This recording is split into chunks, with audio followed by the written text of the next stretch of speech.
Chapter की, जिसका नाम है एनपीओ। एनपीओ का मतलब होता है non profit organisation. Non profit organisation यानी गैर व्यापारिक संस्थाएं। देखिए जैसा कि इसका नाम है एनपीओ यानी नॉन प्रॉफिट। प्रॉफिट में होता है लाभ, ऑर्गेनाइजेशन में संस्थाएं, और नॉन मिस नहीं, यानी ऐसी संस्थाएं जो लाभ नहीं कमाती हैं। ऐसी संस्थाएं जो लाभ नहीं कमाती हैं, जैसे विद्यालय हैं, चैरिटेबल ट्रस्ट, जितने भी एनजीओ होती हैं, समाज सेवी के जितने भी काम होते हैं, इनका उद्देश्य लाभ कमाना नहीं होता है। आज के समय किसी भी संस्थाएं हैं, कोई भी संस्था ले लीजिए, कोई भी ऑर्गेनाइजेशन लीजिए, उसका एक ही एम होता है, एक ही उद्देश्य होता है, क्या? लाभ कमाना। लेकिन एनपीओ में उन संस्थाओं को शामिल किया जाता है, उन क्लब्स को शामिल किया जाता है, उन लोगों को शामिल किया जाता है, यहाँ मतलब कुल मिला के इसमें ऐसी संस्थाएं आती हैं जिनका उद्देश्य लाभ कमाना नहीं होता है। अब अगर वो लाभ नहीं कमाती हैं तो चलती क्यों हैं? पहला सवाल, अगर उनका उद्देश्य लाभ कमाना नहीं होता है तो वो चलती क्यों हैं? उनको बंद कर देना चाहिए। और अगर वो चलती हैं तो कैसे चलती हैं? जैसे आपके यहाँ एनजीओ है, वो दूसरे की मदद करता है ना। हमारे यहाँ धार्मिक जितने भी स्थल, जैसे मंदिर हुआ, मस्जिद हुआ, गिरजाघर हुआ, हैं, ये क्या करते हैं? दूसरे इन सब में मतलब लंगर चलते हैं, वो लोगों को खाना खिलाते हैं। वहाँ आप भी जाके आसानी से क्या कर सकते हैं? खा सकते हैं। तो क्या वहाँ के खाने के पैसे आपको लगते हैं? नहीं ना। वहाँ आप जो खाना खाते हैं वहाँ पैसे लगते हैं? नहीं। तो वो तो अपनी जेब से ही लगा के और खाने पीने को बनाने का काम करते हैं ना। तो उनमें उनका क्या होता है? उनका प्रॉफिट क्या होता है? तो आज हमें उन संस्थाओं के बारे में पढ़ना है, उन संस्थाओं के पूरे डिटेल को जानेंगे कि आखिर ऐसी कौन सी संस्थाएं होती हैं जिनका उद्देश्य लाभ कमाना नहीं होता है। दूसरी चीज़, अगर वो लाभ नहीं कमाती हैं तो अपने लेन देन को किस तरीके से वो क्या करती हैं? रखने का काम करती हैं। ये अब तक हम बात कर रहे थे एनपीओ यानी गैर व्यापारिक संस्थाओं की। अब जरा बात की जाए इसके अंतर्गत। देखिए हमने अभी कहा ना कि अगर आपका उद्देश्य लाभ हानि कमाना नहीं होता है तो आखिर इसमें अकाउंट कौन कौन से बनाए जाते हैं? एनपीओ में बनने वाले जो खाते होते हैं वो 3 होते हैं। पहला, रिसिप्ट एंड पेमेंट अकाउंट, यानी प्राप्ति और भुगतान खाता।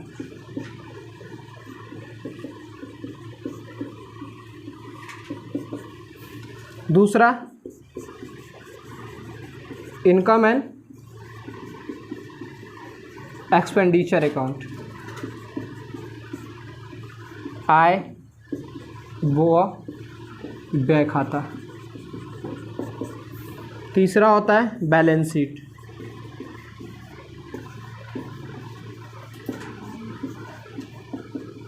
आर्थिक चिट्ठा। यानी इन 3 खातों की मदद से हम किसकी? गैर व्यापारिक संस्थाओं के लेखे की गणना करते हैं। बात करते हैं पहला रिसिप्ट एंड पेमेंट अकाउंट यानी प्राप्ति और भुगतान खाता की। जैसा इसका नाम ही इसको डिफाइन करा है, देखिएगा, प्राप्ति और भुगतान। प्राप्ति का मतलब क्या होता है? जो आप प्राप्त करते हैं, जो आप रिसीव करते हैं, जो आपके पास आता है। और भुगतान मतलब पेमेंट, जो आप क्या करते हैं? दूसरे को देने का काम करते हैं। जैसे आप यहाँ से घर जा रहे हैं और घर जाते समय आपने किसी को 10 रुपया दे दिया। अक्सर आप देखिएगा, आप कहीं जाते हैं, स्टेशन में बैठे रहते हैं, तो वहाँ छोटे से बच्चे होते हैं, चाहे भिखारी होते हैं, वो आपके पास आते हैं तो आपकी जेब से 5, 10, 15 जो भी निकलता है आप उसको क्या कर देते हैं? दे दे। वो क्या है? उसमें आपका क्या लाभ है? तो वो आपके पास से जो गया वो किस तरीके से गया, किस वे में गया?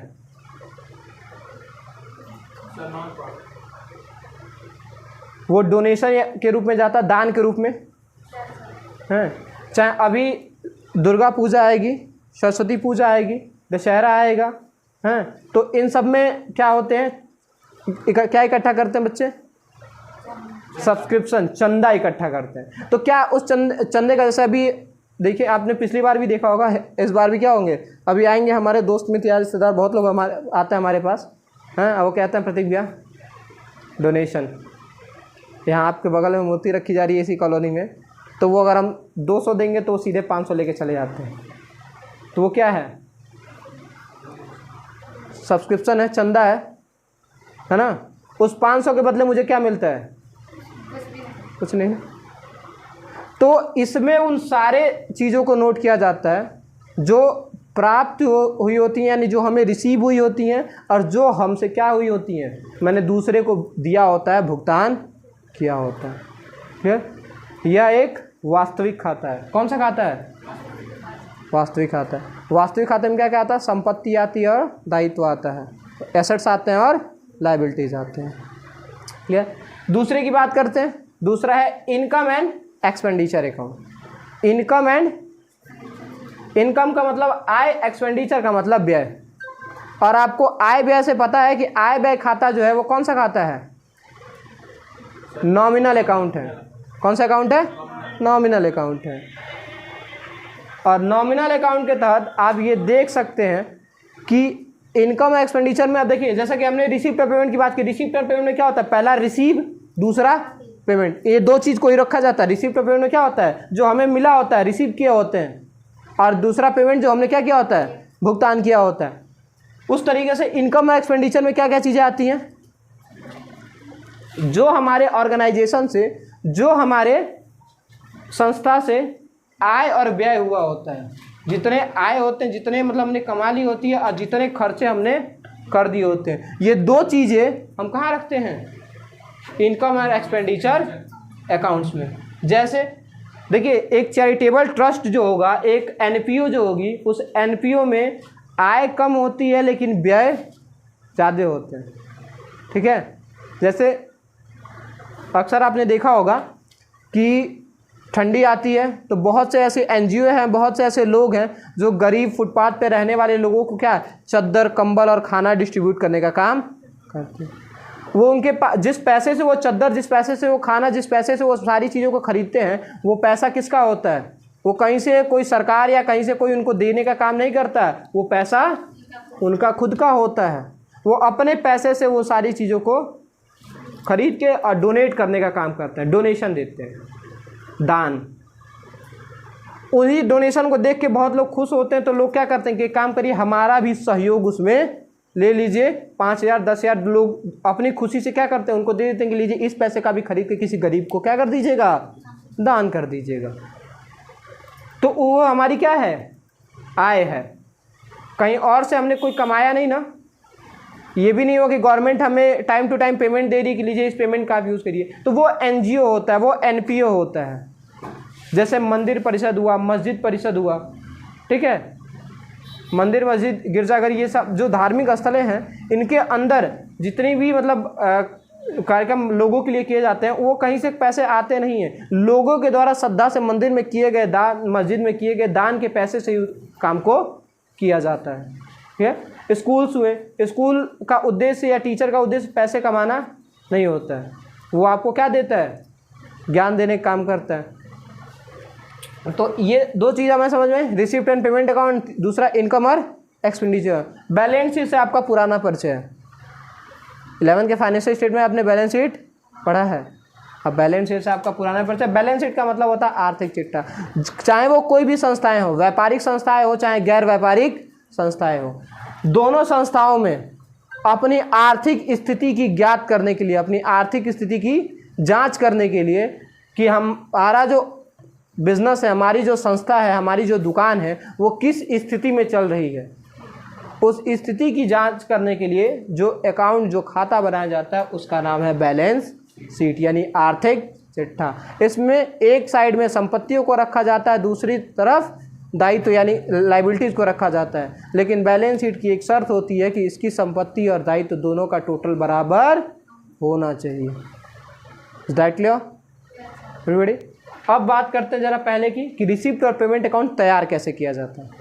क्लियर ना? अब बात करते हैं फिर प्राप्ति और भुगतान खाते की, यानी रिसिप्ट एंड पेमेंट अकाउंट की। ऐसे खाते जो किसके बेस पे बनाए जाते हैं, जो रोकड़ बही के बेस पे बनाए जाते हैं। रोकड़ बही यानी कैश बुक के बेस पे, जिनके अंतर्गत नकदी व्यवहारों का एक संक्षिप्त विवरण होता है। जितने भी हमने कैश के ट्रांजैक्शन किए गए होते हैं, जितने भी कैश के लेन देन होते हैं, कैश का लेन देन मतलब कितना हमने प्राप्त किया, कितना भुगतान कर दिया, हैं, उन सारे शीर्षकों को एक का वर्गीकरण करना जिसमें प्रारंभिक शेष और अंतिम शेष दोनों क्या होते हैं, शामिल होते हैं। क्लियर? यानी प्राप्ति, आप सीधे सीधे कह सकते हैं कि प्राप्ति और भुगतान खाता के अंतर्गत जितनी प्राप्तियां होती हैं, जितनी नगद प्राप्तियां होती हैं और जितने नगद भुगतान होते हैं, उन दोनों को क्या किया जाता है, लिखा जाता है। 4 कॉलम का एक फॉर्मेट होता है, receipt, amount and payment amount. Clear?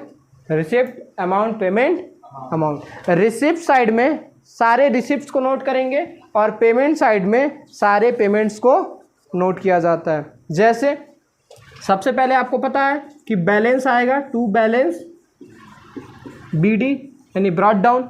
अब इस बैलेंस में 2 बैलेंस आता है, एक कैश इन हैंड और एक कैश एट बैंक। ओके, 2 तरीके के बैलेंस आएंगे, एक हाथ में रोकड़ और एक बैंक में रोकड़। क्लियर? उसके बाद से देखिए रिसिप्ट, जैसे कोई चंदा दिया तो हम रिसीव कर रहे हैं कि पे कर रहे हैं, रिसीव कर रहे हैं, तो किधर जाएगा, रिसीव साइड में जाएगा। तो हम यहाँ लिख देंगे टू सब्सक्रिप्शन।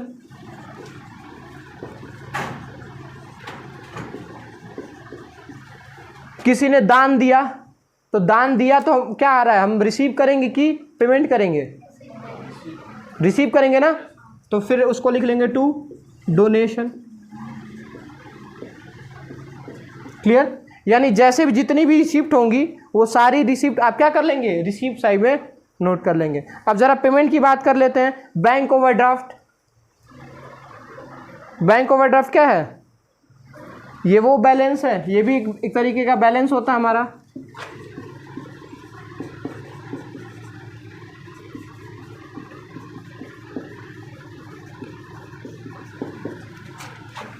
हमने बैंक को भुगतान किया था, ठीक है। उसके बाद से सैलरी, अगर आप सैलरी दे रहे हैं तो सैलरी अगर आप दे रहे हैं तो रिसीव है कि पेमेंट है, पेमेंट है, तो हम पेमेंट साइड में लिख लेंगे बाई सैलरी।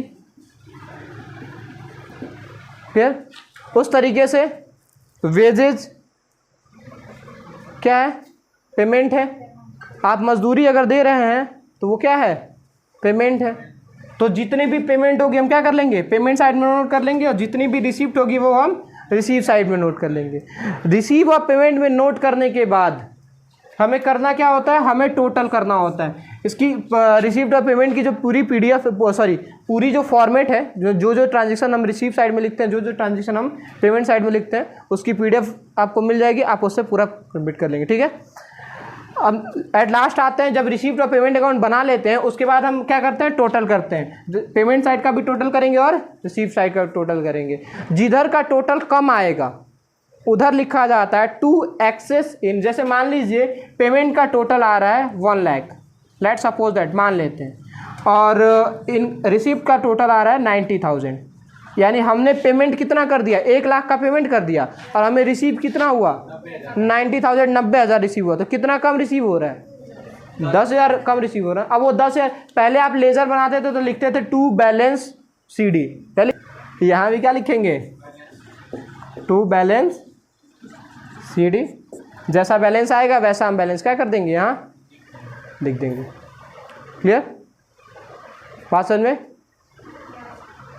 रिसिप्ट और पेमेंट पूरा समझ में। हाँ, इसकी जो पीडीएफ है, पूरा जो हमारा फॉर्मेट है, वो फॉर्मेट आपको मिल जाएगा। पहले आय और व्यय खाते की, यानी इनकम और एक्सपेंडिचर अकाउंट, ये रिसिप्ट और पेमेंट यानी प्राप्ति भुगतान के आधार पर ये बनाया जाता है। अभी उधर आप रिसिप्ट और पेमेंट अकाउंट बनाया है ना, उसमें जितने भी रिसीव होते हैं, जितनी भी प्राप्तियां थी, हमने किधर नोट किया था, डेबिट साइड के रिसिप्ट में नोट किया था, और जितने भी भुगतान थे उसको हमने पेमेंट साइड में नोट किया था। उसी आधार पे, उसी बेस पे हमको आय और व्यय यानी इनकम एक्सपेंडिचर बनाना है। देखिए कैसे बनेगा ये है, आपको पता है कि इसमें सभी आय और सभी व्यय शामिल किए जाते हैं। सेम एक कुछ 4 कॉलम का एक फॉर्मेट इसमें भी बनता है, इनकम, अमाउंट, एक्सपेंडिचर और अमाउंट। ओके, ज़रा ध्यान से नोटिस करिएगा। रिसिप्ट और पेमेंट अकाउंट, अगर हम कहीं साइड में रिसिप्ट और पेमेंट अकाउंट बना लेते हैं बस समझने के लिए बनाते हैं। क्या है रिसिप्ट और पेमेंट अकाउंट, ये हमारा रिसिप्ट हो गया, अमाउंट पेमेंट अमाउंट। रिसिप्ट में क्या क्या आ रहा था हमारा, जैसे सब्सक्रिप्शन, डोनेशन, और इधर हमने क्या नोट किया था, बाई सैलरी, बाई वेजेस, है ना। अब एक चीज़ बताइए, देखिए इस रिसिप्ट ऑफ पेमेंट के बेस पे ही हमारा इनकम और एक्सपेंडिचर बनना है। कैसे बनेगा, ये क्या है इनकम और ये क्या है एक्सपेंस। आप खर्चे कब करेंगे, जब आप पेमेंट करेंगे, जब आप किसी को देंगे वही आपका क्या है खर्चा है ना। और आप कमाई कब करेंगे, इनकम कब होगी आपकी, जब आपके पास पैसा आएगा, यानी जब रिसीव करेंगे वो हमारा क्या हो रहा है इनकम हो रहा है। यानी हम ये कह सकते हैं कि रिसीप्ट और पेमेंट अकाउंट का रिसीव इनकम होता है और रिसीप्ट और पेमेंट अकाउंट का पेमेंट एक्सपेंस होता है। Is that clear. एक बार फिर रिपीट करते हैं, जैसे रिसीव कर रहे हैं सब्सक्रिप्शन तो यहाँ लिख लेंगे इनकम साइड में सब्सक्रिप्शन, क्योंकि चंदा हमारे पास आ रहा है ना, चंदा हमारे पास आ रहा है, लगाइएगा, रही लगाएंगे तो चंदा लड़की हो जाएगी, ठीक है। तो चंदा आ रहा है ना, तो वो चंदा हम रिसीव कर रहे हैं और रिसीव कर रहे हैं तो हमारे लिए क्या है इनकम है। वही सैलरी हमने दिया, पेमेंट किया ना, है पेमेंट किया तो हमारे पास से पैसा चला गया, तो यानी हमने खर्चा कर दिया ना, जो भी 10, 5, 25 जो भी था, तो इसलिए हम बाई साइड में लिख लेंगे सैलरी, एक्सपेंस साइड में लिखेंगे बाई सैलरी। क्लियर। अब यहाँ छोटी सी कहानी है, जैसे रिसिप्ट और पेमेंट अकाउंट में हम जो टोटल करते थे, टोटल करके बैलेंस निकाल लेते थे, जो बैलेंस आता था हम टू बैलेंस सीडी या बाई बैलेंस सीडी करके हम क्या कर लेते थे लिख लेते। यहाँ जो टोटल करेंगे और यहाँ टोटल करने के बाद जो अंतर आएगा वो बैलेंस नहीं होता, वो लिखा, जैसे मान लीजिए इनकम साइड में कम आ रहा है और एक्सपेंस साइड का ज़्यादा आ रहा है, ठीक है, तो लिखेंगे to excess of income, sorry to excess of expenditure over income. अगर इनकम साइड का कम आएगा और एक्सपेंस साइड का ज़्यादा आएगा तब, जैसे मान लेते हैं, देखिए हमारे पास कोई ट्रांजेक्शन नहीं है तो हम एक सपोज दैट मान लेते हैं कि सैलरी हमने दिया 500 रुपये, फिर बाय प्रिंटिंग 5,000 रुपये, बाय प्रिंटिंग एक्सपेंसेस दिया हमने 3,000 रुपये, उसके बाद सब्सक्रिप्शन मिला था 1,900 रुपये, डोनेशन हमें मिला था 2,300 रुपये। ओके, इसी पे हम टोटल कर लेते हैं, ये होगा 8,000 एक्सपेंस साइड में। ओके, इधर कितना हो रहा है जोड़िए, 9, 3, 12 और 4, 4,200 रुपये हो रहा है, 4,200। इधर हो रहा है 8,000, इधर 42,100, इधर भी कितना होना चाहिए 8,000 होना चाहिए। तो हम 8,000 में से क्या कर देंगे 42 को लेस करेंगे, कितना अंतर आएगा